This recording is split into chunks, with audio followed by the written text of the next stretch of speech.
Assalamu alaikum, and today I'm going to bring you another classic board game review of Teenage Mutant Ninja Turtles Pizza Power Game from 1987. In this game, the Ninja Turtles are going to roam around the city and try to fight the bad guys. And once they fight the bad guys, you have to play kind of a dexterity game to beat them up. You collect enough bad guys, and once you have collected enough good guys and bad guys, you can fight the big technodrome and defeat it. Whoever gets to defeat that turtle is going to be the winner. So let me bring you closer to the game to show you how it actually plays. This is the board of the game in which each of the Ninja Turtles, you're going to play one of the Ninja Turtles which can stand on the four corners of the game board, and you are going to start in any one of these corners. How you play the game is, in a typical old classic game, it's going to be a roll and move game in which you get to roll, and based upon the die result you can move, but at least you have the agency that you can move in any direction you want. So based on your preference that what you want to do, you can move in any direction, and then based upon where you land you will get to take that action. So for example, I came on the draw bad guy location. So once I'm on the draw bad guy location, there are two kind of decks in this one, the bad guys and the good guys.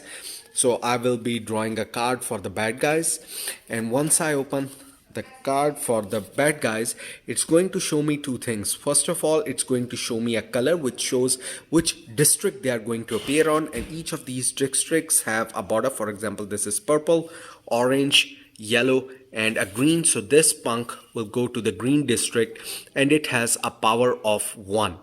So to defeat him, I will need a power 1 or level 1 hero to defeat him. That's what the bad guys card get drawn out and placed. So to fight him, so for example, in any future turn, if I'm able to come up to a fight in that district, adjacent to that district, for example, this fight location is adjacent to both the orange district and the green district, so I can fight any of the enemies over here. But if I'm over here and this is adjacent to only the green, then I can fight an enemy over here only. The other option is draw a good guy, and once I draw a good guy, some of the good guys look like this, but once I draw any good guy, I can get characters like April O'Neil, Splinter, who have a power of 2, whereas all of the Ninja Turtles have a power of 3, which is the maximum power, which is also the power of characters like Shredder, whereas the Krang has a power of 2. So you can always use a character of higher power to fight a character of smaller power, but never the other way around. So for example, to defeat one of these punks, I can place my April O'Neil card on the punk if I came later on towards this fight location to indicate that now April O'Neil is going to fight this punk. Now let's come to the section of how the fights work, for which this battle flipper is going to come into place, which acts like a catapult. You're going to place the die in one location, and then you are going to flip this one, and these have different numbers on it, 1 2 and 3, and you have to bring the number equal to the value of the enemy. For example, for punk, that's number 1, so I need to bring it to number 1. So I will try to flip it. So that was number 2. Every player gets 2 turns, and I failed. But if I was able to actually bring it to, for example, flip it to level 1, then I would be able to beat this bad guy up, and this bad guy will be added to my display area. And that's how the battles are going to act. What your objective is that you want to collect 3 different type of bad guys and 4 heroes in your collection. 3 different bad guys mean that either they should be different characters or different colors, a combination of both. But so 2 punks of green color will be considered as the same character, so I don't need to fight them. So you need to move around in different districts to fight specific characters so that you can have your set collection being completed. Once you have completed the set collection, you one more thing before I move on to the final fight is, of course, one additional location is going to be these move sewer locations. So these let me remove these kind of sewer covers from the board, which let me open these underground tunnels or sewers, which the turtles can use. So in future, if anyone comes here on an open sewer location, they can travel to anywhere else on the board where there is no longer any sewer. So that lets you quickly travel between locations. Another way of quickly traveling between locations is going to be using the pizza power.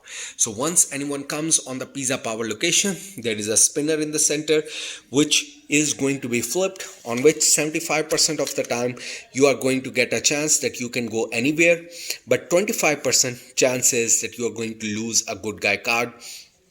You didn't get enough pizza. So once you have that, you can travel anywhere you want, and then you can place your character on any location that you wanted. Now, once let's say you have completed enough, collected enough bad guys, this pizza power will be removed from the board.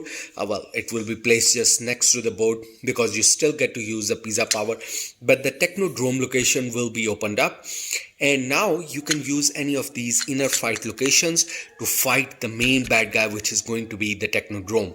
How you fight is this character is that you have to do a series of battles in which you have to first bring a 1, then a 2, then a 3 in 4 turns, and if you are able to do that, then you win the game immediately.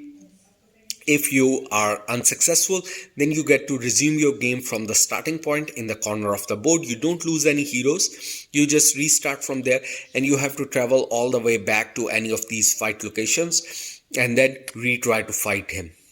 And that's how the game works. So that was how the Ninja Turtles Pizza Power game is going to work out.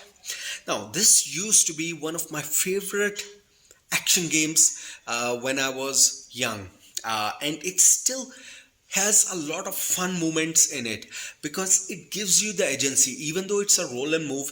And it's sometimes frustrating that okay, you rolled a 3 and on both sides, even though you can move in any direction you want, but still maybe both the locations don't offer you much, but still at least it gives you more agency than many of the old school roll and move games. So this one was better in that sense. Plus the addition of this battle flipper to resolve the battles. Oh, this used to be the most fun thing which we used to do. I remember playing these games with my brother, and we used to do so much battle flipping and having fun on this battle flipper.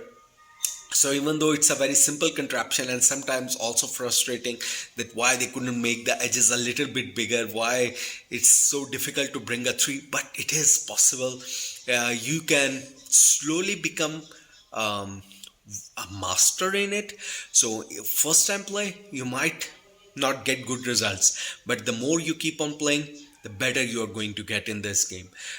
So that brings, plus the artwork is again the old school 80s cartoon artwork all over the board, very colorful.